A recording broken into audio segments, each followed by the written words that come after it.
మోకాల నొప్పులకు ఎటువంటి సర్జరీ లేకుండా ఎపియాన్ పెయిన్ క్లినిక్ అందిస్తున్న అత్యాధునిక చికిత్స. నమస్తే. ఇటీవల కాలంలో న్యూస్ పేపర్లో వచ్చిన ఒక వార్త అందరినీ కూడా షాకింగ్ గురి చేస్తుంది. ఒక రకంగా చెప్పాలంటే డయాబెటీస్ ఉన్నవారికి ఇది ఒక పెద్ద గుడ్ న్యూస్. అంటే ఇన్సులిన్ని ఇక మీదట ఓరల్గా తీసుకోవచ్చు, క్యాప్సిల్స్ లాగా తీసుకోవచ్చు అనేది ఈ వార్త సారాంశం. సో దీని గురించి ఇది వాస్తవమా, ఇంకా పరిశోధనలోనే ఉందా, ఇది ఎంతవరకు కరెక్ట్? మనతో పాటు మాట్లాడడానికి మన స్టూడియోలో ఉన్నారు ప్రముఖ diabetes counsellor and consultant doctor Kiran గారు. సార్ నమస్తే. సార్ నమస్కారం అమ్మా. సార్, ఈ వార్త చూస్తుంటే చాలా గుడ్ న్యూస్ అనుకోవచ్చు, కానీ సాధ్యపడుతుంది అది ఇప్పట్లో? ప్రస్తుతానికి అది వార్తే. అదేంటి వార్తే, కానీ ఇంకా నిజం కాదు. నిజం ఏంటి? ఆల్రెడీ మనకు డాక్టర్లు వాళ్ళ పేషెంట్స్కి అవసరం ఉన్న వాళ్ళకి, అర్హులైన వారికి ఇచ్చేసేవారు. పేషెంట్స్ ఆల్రెడీ వాడుకుంటూ ఉండేవారుగా. ఇంకా రాలేదంటారు మీరు చెప్పడం. సో వార్తలు ఏముంటున్నారు, వస్తుందని అన్నారు, కానీ చెప్తున్నారు. వచ్చేసింది, ఇండియాలో అవైలబిలిటీ ఉంది, ఫలానా ఫార్మసీలో ఉందని వచ్చిందా? రాలేదు. లేదు. సో ఇక్కడే ప్రాబ్లం అండి. 20 ఏళ్ళగా ఈ వార్తలు ఇలాగే వస్తున్నాయి. బట్ డెఫినెట్గా సైన్స్ ముందుకు వచ్చింది. ఆల్రెడీ పెప్టైడ్, ఇన్సులిన్ అంటే కూడా పెప్టైడ్, సిమాగ్లుటైడ్ అనే పెప్టైడ్ ఏదైతే ఓన్లీ ఇంజెక్షన్ రూపంలో ఉండిందో అది ఇవాళ క్యాప్సూల్ రూపంలో మనకి అందుబాటులో ఉంది. సంవత్సరానికి పైగా దాదాపు 2 ఏళ్లకు ఇండియాలో మనం దాన్ని అందుబాటులో ఉంది. అవసరం ఉన్న పేషెంట్స్కి దాన్ని మనం అందిస్తున్నాం. ఆల్రెడీ అవైలబిలిటీలో ఉంది సిమాగ్లుటైడ్ పెప్టైడ్ అనేది క్యాప్సూల్లో. క్యాప్సూల్. సో ఈ పెప్టైడ్ యాక్చువల్గా మన పొట్టలో పడిన తర్వాత అరిగిపోతుంది. అరగకుండా అది లోపలికి వెళ్ళాలి, ఇది బ్లడ్ స్ట్రీమ్లోకి వెళ్ళాలి. సో ఎలాగ ఇంటెస్టైన్ వాల్ అది క్రాస్ అవ్వాలి. సో దానికి ఇంకొక కొత్త స్నాక్ అనే టెక్నాలజీతో ఈ పెప్టైడ్ని పేగుల నుంచి బ్లడ్ స్ట్రీమ్లోకి ట్రాన్స్పోర్టింగ్కి ఈ స్నాక్ అనే టెక్నాలజీ ద్వారా పెప్టైడ్ ప్రస్తుతానికి అందుబాటులో ఉంది. సో సిమాగ్లుటైడ్ అనే మందు మనకు ఓరల్ సిమాగ్లుటైడ్గా అందుబాటులో ఉంది. చాలామంది డాక్టర్స్ అవసరం ఉన్న పేషెంట్స్కి మాత్రం వినియోగిస్తున్నారు. అది 3 డోసెస్లో అవైలబిలిటీ ఉంటుంది. స్టార్టింగ్ డోసు, ఆ తర్వాత ఇంకొక డోసు, ఆ తర్వాత అవసరాన్ని బట్టి ఇంకొక డోసు. సో 3 డోసెస్లో ఉందన్నమాట. అది లిక్విడ్గా ఇంజెక్షన్ రూపంలో వాడేటప్పుడు డోస్ అడ్జస్ట్ చేసుకుని ఎంత అవసరం ఉంటే అంత తీసుకుండేవారు. పెన్ రూపంలో అందుబాటులో ఉంది. సో ట్యాబ్లెట్ రూపంలో ఉంది కాబట్టి 3 డోసులు ట్యాబ్లెట్స్ అందుబాటులో ఉన్నాయన్నమాట. రెండోది ఏంటంటే, రేపు అది అందుబాటులోకి ఇన్సులిన్ వచ్చినా సరే అది ఏ రేట్ ఉంటుంది, మరి ఎంతమంది పేషెంట్స్ దాన్ని అఫోర్డ్ చేయగలుగుతారు అనేది చాలా పెద్ద question mark. Main question mark. అది వెరీ ఇంపార్టెంట్. రెండో క్వశ్చను, ఇన్సులిన్ అనేది 2 యూనిట్ల నుంచి 200 యూనిట్ల వరకు వాడుతూ ఉంటారు పర్ డే. ఆ పైగా కూడా వాడేవారు ఉన్నారు. సో మరి ట్యాబ్లెట్లో ఎన్ని యూనిట్స్ ఆఫ్ ఇన్సులిన్ వీళ్ళు ఇందులో అమల్చపరచగలుగుతారు, అది ఎంత విజయవంతంగా డైజెస్ట్ కాకుండా ఈ స్నాక్ టెక్నాలజీతో బ్లడ్ స్ట్రీమ్లోకి అందుబాటులోకి వస్తుంది అంటే ఎంత టైం పట్టబోతుంది రావడానికి? ఎందుకంటే మనం ఎప్పుడు కూడా చూస్తే ఫుడ్ తిన్నాక షుగర్ పెరుగుతుంది కదా, అది పెరగనీయకుండా ముందుగానే మనం ఇన్సులిన్ ఇచ్చి ఉంటాం కాబట్టి పెరగనీయకుండా ఇన్సులిన్ వెళ్ళి కంట్రోల్ చేసుకుంటుంది. ఫ్లాట్గా ఉంటాయి కర్వ్స్. ట్యాబ్లెట్స్ కూడా షుగర్ పేషెంట్స్కి చాలా వరకు ఫుడ్కు ముందు వేసుకోవాలని చెప్పుంటాం. సో మరి ఈ ట్యాబ్లెట్ మరి ఫుడ్కు ముందు వేసుకోవాలన్నా ఎలా వేసుకోవాలి, ఇవన్నీ చాలా క్వశ్చన్స్ ఉన్నాయి. ఈవెన్ వచ్చినప్పటికీ కూడా ఇది టైప్ 1 డయాబెటీస్ ఎవరైతే ఇన్సులిన్ డిపెండెంట్ అంటున్నామో ఖచ్చితంగా ఇన్సులిన్ తీసుకోవాలి. చూసారా, వాళ్ళు ఆరోగ్యంగా ఉంటారు కూడా. ప్రెగ్నెన్సీ డయాబెటీస్ ఉన్నవారికి మోస్ట్లీ వీళ్ళకి ప్రస్తుతంలో దాని మీద వినియోగించడానికి అర్హత అందుబాటులో ఉండదు. ఎందుకని సార్? దానికి మళ్ళీ టైం పడుతుంది. వీళ్ళు స్పెషల్ పాపులేషన్ కదా. ఓకే. సో కొన్ని ఇయర్స్ దాటిన తర్వాత అది కంప్లీట్గా క్షేమంగా దాని మీద డాక్టర్స్ కూడా అనుభవజ్ఞులైన తర్వాత, ప్లస్ ఇది సేఫ్టీ ప్రొఫైల్ ఇంకా ప్రూవ్ అయ్యే కొద్దీ నెక్స్ట్ వీళ్ళకి అందుబాటులోకి రావడానికి మనకు అఫీషియల్గా పర్మిషన్స్ వస్తాయి. ఇలా జరగడానికి జనరల్గా ఎన్ని సంవత్సరాలు పడుతుంది? మన టైం మన చేతుల్లో సుమారుగా అబ్సల్యూట్లీ నో గెస్. ఎందుకంటే ఇది సైన్స్. ఇప్పుడు ఐఫోన్ అయితే సంవత్సరం ఒకటి వాడు రిలీజ్ చేయొచ్చు. చూసారు, హైటెక్ బీటెక్ వాళ్ళకి ఇవన్నీ ఉంటాయి. ఇది అలాంటిది కాదు. This is lot of safety concerns involved. ఇప్పుడు ఇన్సులిన్ అనేది మనకు దాదాపు 100 ఏళ్లకు పైగా అనుభవంలో ఉంది, ఆల్రెడీ యూజ్ చేస్తున్నాం, అందుబాటులో ఉందన్నమాట. ఎంత అద్భుతమైన ఇన్సులిన్. ఈరోజు అది వచ్చిన తర్వాత మీకు షుగర్ ఉన్నవాళ్ళు దాదాపు చాలామంది షుగర్ పేషెంట్లుగా లేరే, షుగర్ ఉన్నవారుగా ఉన్నారు అంతే. అంతేగాని పేషెంట్లుగా అయితే లేరు. దాని తీవ్రత పెరిగి వేరే ఆర్గాన్స్ డ్యామేజ్ కాకుండా కంట్రోల్ చేసేది ఇన్సులిన్నే. బట్ ఎవరైనా సరైన వైద్యంలో లేక ఇన్సులిన్ని డాక్టర్ దగ్గర తిరస్కరిస్తూ, లేదా ఒక డాక్టర్ ఇన్సులిన్ తీసుకుంటే మంచిది తల్లి మీకంటే, ఈవిడ నాకు ఇన్సులిన్ అంటే భయం అని చెప్పి మళ్ళీ వేరే డాక్టర్ దగ్గరికి వెళుతూ, వేరే హాస్పిటల్ దగ్గరికి వెళుతూ, ఇలా కాలాన్ని వృధా చేసుకుంటూ, ఈలోపు బాడీలో మ్యాక్రో వాస్కులర్ కాంప్లికేషన్స్ని పెంచుకొని అట్లా పేషెంట్స్ అయ్యారే కానీ కొంత ఎక్కడో ఒక చోట. But not every one. Majority of the patients are living a beautiful life. కానీ చాలా ఇన్సులిన్ వాడుతున్నారంటే చాలా హైగా ఉంటుంది. మీరు గమనించండి, ఇన్సులిన్ తీసుకుంటున్న వారు ఎప్పుడు హాయిగానే తీసుకుంటున్నారు సార్, చూసేవారికే సమస్య. అలా ఎన్ని సంవత్సరాలు నేను తీసుకోవచ్చు సార్? మీరు అడిగిన ప్రశ్న నేను ఇంకొకలాగా చెప్తా. అసలు ఇన్సులిన్ అనేది మనకు అందుబాటులో లేకుండా ఉండింటే డయాబెటీస్ పేషెంట్స్ లైఫే లేదుగా, అప్పుడు ఇంకేం చేయలేము. ఏం లేదుగా. పీల్చుకోవటానికి గాలి అందుబాటులో లేకపోతే ఢిల్లీలో చూస్తున్నాగా. అవును. సో ఇన్సులిన్ అనేది ఇట్స్ అ వైటల్ నెసెసిటీ. అది మీరు నేను తయారు చేసింది కాదు. అది ప్యాంక్రాస్లో నుంచి మనం తల్లి గర్భంలో ఉన్నప్పటి నుంచే స్టార్ట్ అయిపోయి ఉంటుంది. అసలు ప్యాంక్రియాస్ ఫీటస్ది ప్రొడక్షన్ స్టార్ట్ అయిన తర్వాతనే మన అవయవాలు డెవలప్ అవటం స్టార్ట్ అవుతుంది. అంత ప్రాధాన్యత ఉంది. ఫస్ట్ ఇదే ముందు. అందుకనే గర్భంగా ఉన్న స్త్రీలు ఆహార విధానాలు కరెక్ట్గా ఉండాలి. వాళ్ళు ఏదంటే అది ఎప్పుడంటే అప్పుడు తింటూ ఉంటే వాళ్ళు పుట్టబోనున్న బిడ్డలకి ఊబకాయంతో పాటు డయాబెటీస్ చిన్న వయసులో వచ్చే ప్రమాదాలు ఉన్నాయని చెప్పేసి కూడా ఇప్పుడు మనం మాట్లాడుతున్నాం. ఇన్సులిన్ అవసరం ఉన్న వారికి insulin is a good choice. And insulin అవసరం ఉండి అది పేషెంట్ కూడా గ్రహించి, డాక్టర్ కూడా సరైన సమయంలో గుర్తించి, ఎవరికైతే ఇనిషియేషన్ ఆఫ్ ఇన్సులిన్ జరిగిందో తర్వాత దాన్ని ప్రాపర్గా టైట్రేషన్ కూడా చేసుకున్నారు, వీళ్ళందరూ అద్భుతమైన ఆరోగ్యంలో ఉన్నారు సార్. అద్భుతమైన ఆరోగ్యం. ఇప్పుడు కొన్ని వేల డాక్టర్స్ ఉన్నారు కదా భారతదేశంలో.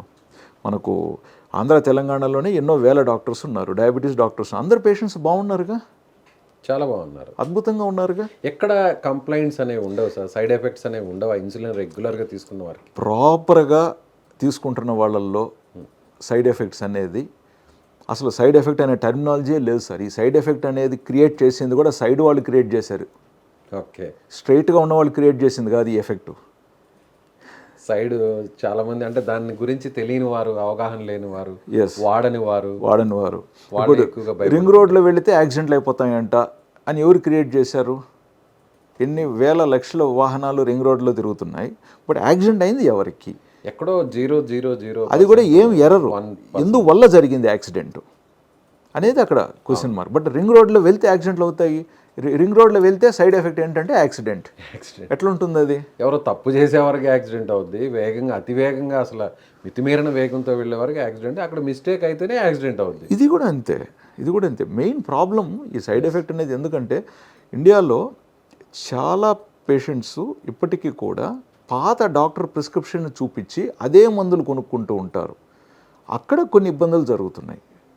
మీకు ఏ దేశంలో కూడా డాక్టర్ డేటు ప్రిస్క్రిప్షన్ మీద అయిపోయిన తర్వాత మీరు పాత ప్రిస్క్రిప్షన్, అదే ప్రిస్క్రిప్షన్ నెలల తరబడి, సంవత్సరాల తరబడి మందులు విక్రయించడానికి ఫార్మసీస్కి పర్మిషన్ లేదు.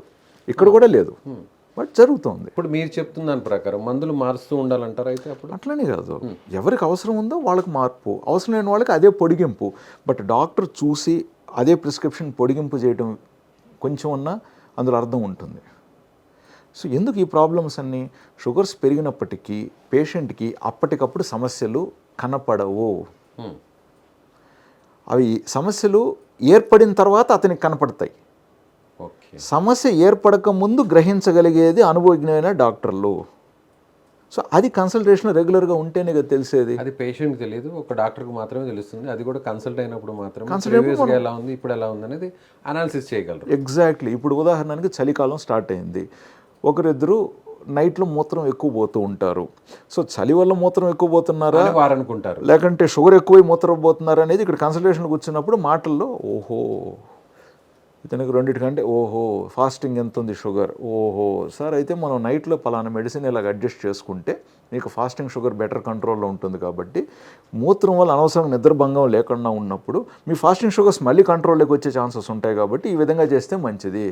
సార్ నాకు పాదాలు తిమ్ముర్లు ఎక్కువైనాయి సార్ చలికాలంలో. ఎస్, అది చలి వల్ల మైక్రో బ్లడ్ సర్క్యులేషన్ తగ్గి ఉండటం వల్ల తిమ్ముర్ల పర్సెప్షన్ వచ్చి ఉండొచ్చు, లేదా షుగర్ ఎక్కువ అయింటే కూడా పర్సెప్షన్ వచ్చి ఉండొచ్చు, లేదా చలికాలం అయిందని చెప్పి మీరు ఇదివరకు సాయంత్రంలో వాకింగ్ చేసేవారు ఇప్పుడు చేయట్లేదు. చూడండి ఎన్ని లింక్ అయి ఉన్నాయో. అది మీరు మాత్రమే అనాలిసిస్ చేయాలి. ఇప్పుడు అదే పేషెంట్ సొంతంగా షుగర్ తగ్గించుండొచ్చు, పెంచుండే తప్పు.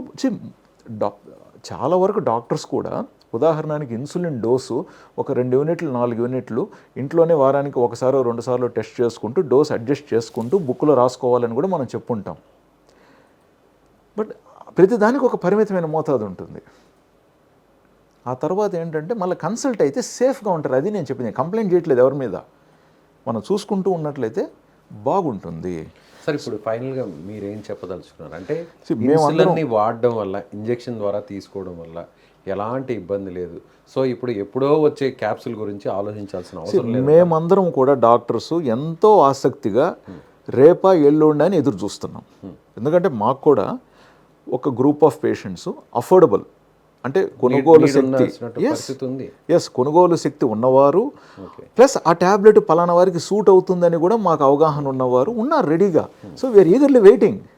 అది వచ్చిందంటే హ్యాపీగా కొంతమందికి మేము ఇవ్వడానికి రెడీ. ముఖ్యంగా ట్యాబ్లెట్స్ వాడుతూ షుగర్స్ కాస్త అదుపు తప్పుతూ ఉంది, వీళ్ళకి కొంచెం ఇన్సులిన్ పెడితే బెటర్ అనే ఉంటుంది.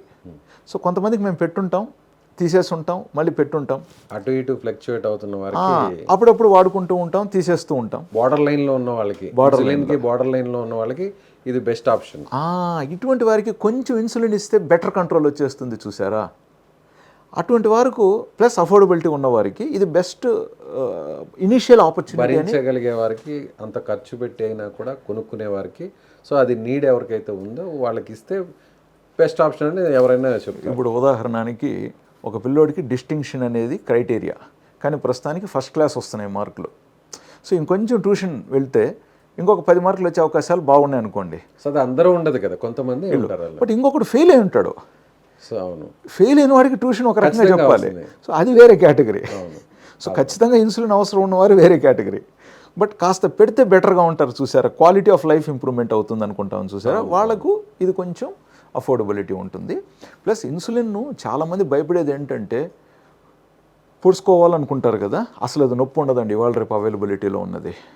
రెండోది ఇన్సులిన్ అంటే ఫ్రిడ్జ్లో పెట్టుకోవాలి, మాకు ఫ్రిడ్జ్ లేదు, లేదా నేను తిరుగుతూ ఉంటాను నాకు ఎలాగా అంటారు. ఇవాళ రేపు వస్తున్న ఆల్రెడీ అవైలబుల్ ఉన్న ఇన్సులిన్లు మీకు నెల వరకు ఇన్సులిన్ ఫ్రిడ్జ్లో పెట్టకుండా కూడా హ్యాపీగా వాడుకోవచ్చు. ఆ పైగా ఎక్స్ట్రా ఉన్నవి నిల్వ ఉంచడానికే ఫ్రిడ్జ్, వాడుతున్నది బయట పెట్టుకోవచ్చు. అండ్ ఇన్సులిన్లో కూడా ఆల్రెడీ మంచి ఇన్సులిన్, డిజైనర్ ఇన్సులిన్స్ వచ్చినాయి. సో ఫుడ్కు ముందు మర్చిపోయినా ఫుడ్కు తర్వాత వేసుకోవచ్చు, ఒక పూట మర్చిపోయినా రెండో పూట వేసుకోవచ్చు. బట్ ఇవన్నీ డాక్టర్ చెప్తారు, వారి డాక్టర్. ఇలాంటి చాలా కంఫర్టబుల్ ఇన్సులిన్స్ ఆల్రెడీ అవైలబిలిటీ ఉన్నాయి. కొన్నిసార్లు మేము అనుకుంటాం వీళ్ళు కొత్త మళ్ళీ ఇది ఇచ్చి ఏం చేయబోతారు, ఆల్రెడీ అన్నీ బాగున్నాయి కదా మనకి అందుబాటులో. నిజంగా కిరణ్ గారు మీరు చెప్తుంటే, మీరు అనాలిసిస్ చేస్తుంటే ఒక డాక్టర్గా కాకుండా 20 సంవత్సరాల ఎక్స్పీరియన్స్ అనేది మాకు కనిపిస్తుంది. ఎందుకంటే అందరికీ చాలామందికి చాలా వర్రీస్ ఉంటాయి, అరే అది చేస్తే తప్పేంటో, చేయకపోతే ఏమవుతుందో. అలాంటి వాళ్ళందరికీ మీరు ఇచ్చిన ఆన్సర్ మాత్రం చాలా పర్ఫెక్ట్గా వాళ్ళకి మ్యాచ్ అవుతుంది. సో ముఖ్యంగా అండి మనం ఇటీవల ముఖ్యంగా కోవిడ్ తర్వాత అంటే ప్రతి డాక్టర్ పేషెంట్తో బాగా మాట్లాడతారు.